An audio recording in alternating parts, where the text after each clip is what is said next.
Hey guys, it's Mike the Wrestling Godsmith, and you guys are watching On Wrestling. This video is actually my AEW Dynamite review. I know it's been a while since I've made one. I've been kind of just keeping an eye on AEW and stuff and trying to see where they're gonna go going into the new year, going into 2023. And I gotta say, like AEW last night was good because we're kind of getting a storyline. The reason I'm saying is because we're building new storylines. I can see it. And here's the thing, the MJF, him being championship thing, him being a championship reign is kind of a waste of time because in reality, I'm kind of thinking to myself that there should be a point in MJF, and this is the thing. William Regal betraying the Blackpool Combat Club and him showing like that I'm gonna get into. Like, even the Battle Royale was so good because we got some guys that we usually haven't seen in a while. Like Kip Sabian and Orange Cassidy kind of having a rivalry. That's kind of started something with the All-Atlantic belt, which is really good for me. I think he's actually, he's changed a lot since I've seen him. I kind of want to see what he's going to do, and that's what I really kind of want to see. I haven't really seen him. Captain Sean Dean being like the final three in the ring with Matt Hardy and Ethan Page, because the whole thing, the firm existing and kind of knocking everybody out is cool, and the Butcher and the Blade being there is kind of cool because we don't really see them that much. And then the thing is, it's like I kind of seen Rampage, and I've kind of seen what they've been doing with Rampage so far. And Rampage has been kind of not really lackluster, but SmackDown has been very lackluster, and NXT has been lackluster. But I'll talk about that in a different video because here's the thing. I'm okay with the Samoa Joe thing. With the Samoa Darby Allin match, he should have won. Darby Allin should have won. Samoa Joe was beat. He was beat. Because Wardlow and him are going to probably have a match at Winter's Coming for that belt.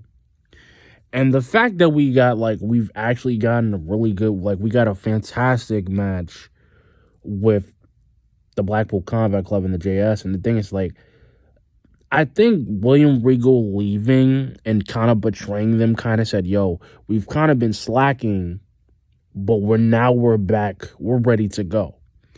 And the thing is, the final battle could go so many different ways, and I really want Claudio Castagnoli to be the ROH champion. Because here's the thing, I want to be that guy. I want to be that guy with the JS, and every time I see them, it's this amalgam of just automated bull crap. And I'm just like, dude, I like Chris Jericho, I like Jake Hager, I like Sammy, I like 2.0. I don't mind them, but the problem is it took them so long to elevate Daniel Garcia. And I'm just like, bro, he needed to be elevated. And I feel like the pure champion is kind of the way to do it. But then again, it's not, because he's not really winning. He's not really fighting against people. He's kind of just doing whatever Jericho wants him to do. And he's kind of being an ultra, he's kind of being a lackey for it. And Jake Hager, and I've said this before, Jake Hager is a monster of a guy. And I'm thinking Jake Hager's not really doing nothing with him because he really doesn't want to be champion. I don't think he does. Or if he does, it's going to be such a lackluster reign that it's not really going to help.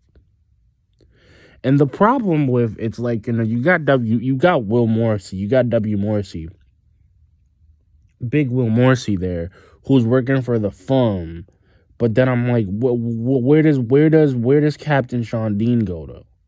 Where does Lee Moriarty go to? Because I feel like Lee Moriarty, he's not really doing a lot with himself either. Because he's kind of in that realm of he's just there. And the sad part is with the number one guys, with the mid card guys like Lucha Bros doing the way they're doing it, FTR being the tag team that they are, it's great. And the thing that kind of got me was Stark's promo saying about MJF, saying how, oh, you're booing the crowd. You're just a watered down version of The Rock.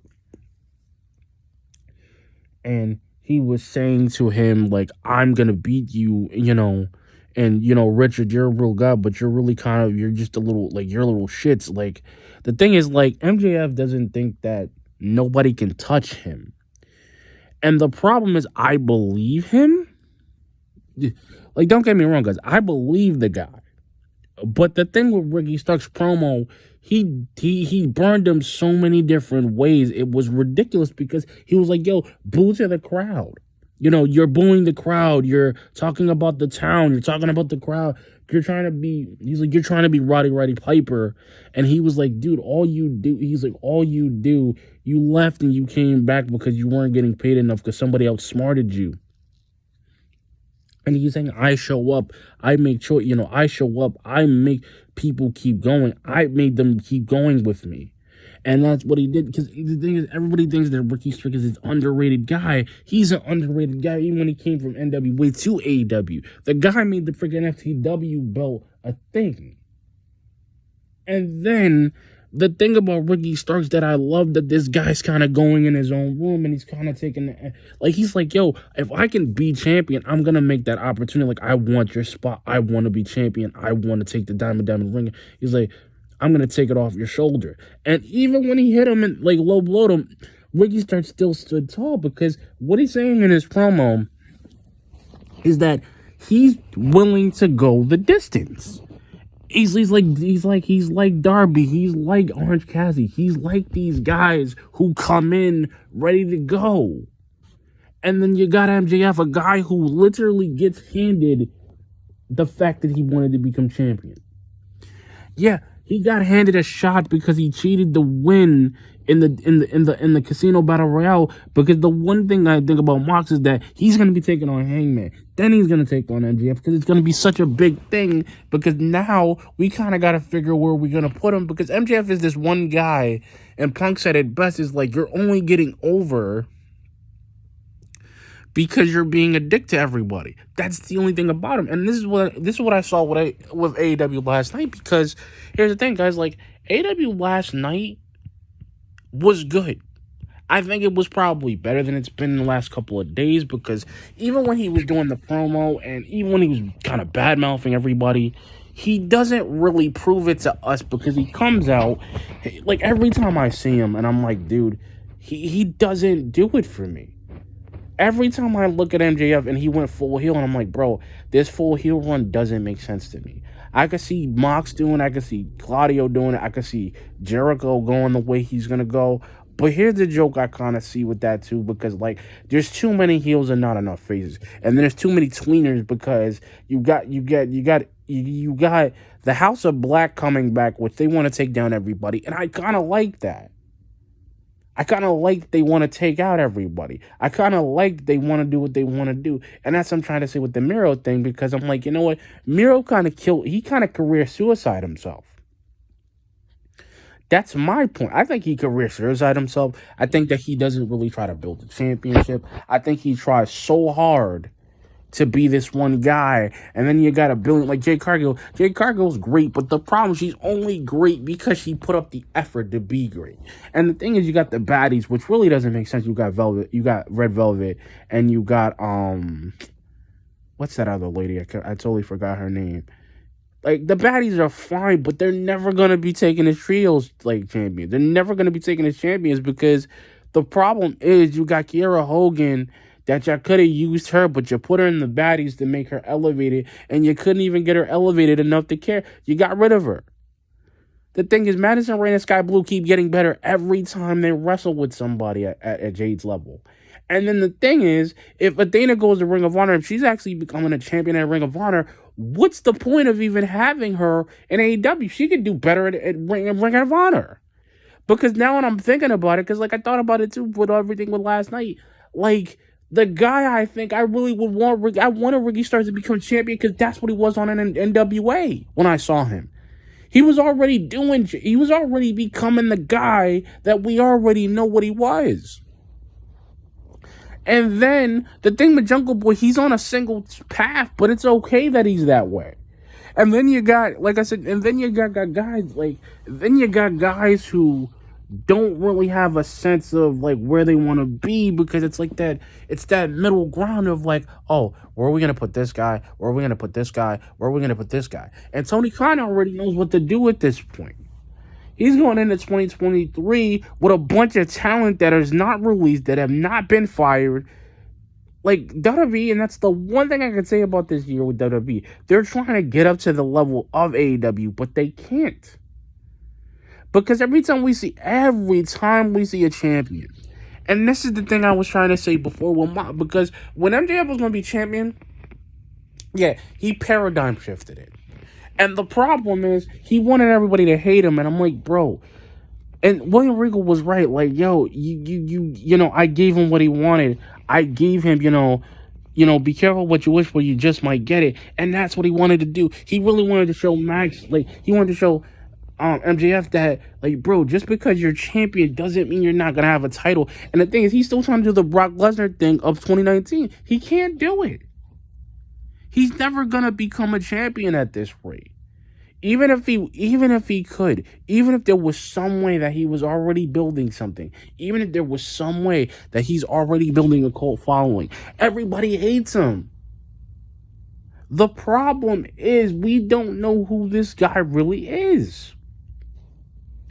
And the thing is, and I'm also gonna speak a little bit on NXT because I'm looking at NXT too. I like that Wesley's the North American title guy, but the problem was you could have elevated him. No, you got Apollo Crews being back for some dumb reason because SmackDown probably is nothing for him to do. Raw doesn't have nothing for him to do because literally, like, the guy who's getting the most freaking exposure is Solo Sikoa. I mean, Sika Solo, because I'm like, bro, nobody's really giving anybody a chance. And this is what I was saying too, because like now, like, and the New Day being on NXT was kind of a foreshadowing that they were coming, because they've had every other title belt except for them. So really, it's like, what's the point of even having NXT at this point? Because I'm like, bro, with AEW, you don't need people that were already became champion on a main roster to NXT, and I'm like, no, you know what? And like I said, this isn't a rant video, guys. This is me just saying what I'm seeing, because I'm like, bro, the product, every time I look at AEW, I'm happy for a match. I was more excited about the Acclaim match because the FTR has all the titles except for them. I thought they were going to pull it off, but Acclaim just keeps pulling it and be like, you know what? The Acclaim keeps showing us like, yo, they're actually not a joke now. They're actually taken seriously now. And if Swerve and My Glory want to come back and they want to be on the tag titles on, then fine. But I got a gut feeling that Keith is gonna be like, yo, Swerve, like, bro, we're tag team, but I'd rather be a singles guy. Because the joke is with Keith, it's like they're using him greatly, and I'm glad that they are. I'm glad that they kind of get some idea how to use him rather than WWE had some idea to use him. They made him a freaking North American champion. Then the funny thing is, you give him a spot in Raw, but you're not using him.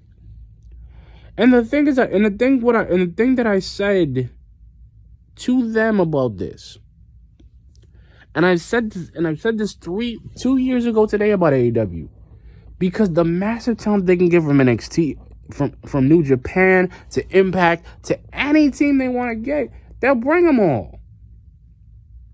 The one guy I'm thinking that I would have brought Josh Alexander. I would have brought him, or P.D. Williams. All these guys that they got, they could take them. And Madison Reigns, like, bro, to get Chris Jericho, like, Chris Jericho was the inaugural guy they were going to sign anyway, even with Kenny Omega, even with the Young Bucks, even with Adam Cole. Like, all these guys are indie guys because they develop differently. And then we got the Saraya thing with Britt Baker, but Saraya's going to win. Saraya's going to keep beating Britt Baker because she's like, yo, she's the most dominant woman's wrestler of all time. And the thing is, Paige has already done it. And I'm thinking to myself, and you know what I also thought about it too, is that AEW is going to keep making more money for everybody. Because they're going to keep wanting us to tune into the pay-per-view because those are the things we want to see. Same thing with AEW. And this is the thing I was trying to clear up with Wrestling Observer, because here's the joke. Everybody thinks that they know so much, and they don't. Vince Russo doesn't know what the heck he's talking about. Because Vince Russo's an idiot. And I can say that. The dude's got a lot of wrestling history, but look what you did to WCW, bro. Look what you did to TNA. Look what you did with Eric and TNA. Because I'm like, bro, you and these other motherfuckers should have never been in it. I'm sorry, guys, for the candid language, but this is what I mean. AEW, this, like in my review, probably got a solid 10 out of 10 because that promo that Ricky was gonna do, I would have never expected it. And the thing is, I've seen Ricky Starks do a bunch of things with Team Taz when he was a part of that group with Brian Cage. Like, bro, the thing is, Ricky Starks could be the guy. I think it's a wonderful feud to set up. I really do. Because if they keep going with Ricky Starks and MJF, that means he's going to, like, you know what? He's like, and he's going to keep, like, you know, MJF, like, you know what, Ricky? You've already had your chance. But you know what? He's going to want to fight her. Because Ricky Starks could be like, yo, I'll beat you again. I'll fight you. I'll come close and beat you. But I might not take the title, but I'll take your ring. The thing is with MJF, he thinks he can beat everybody. The only reason he beat Mox was because of Regal. And the thing is, he don't got the firm to back him up.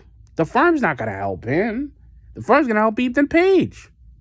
But anyway, guys, like, comment, subscribe. Peace.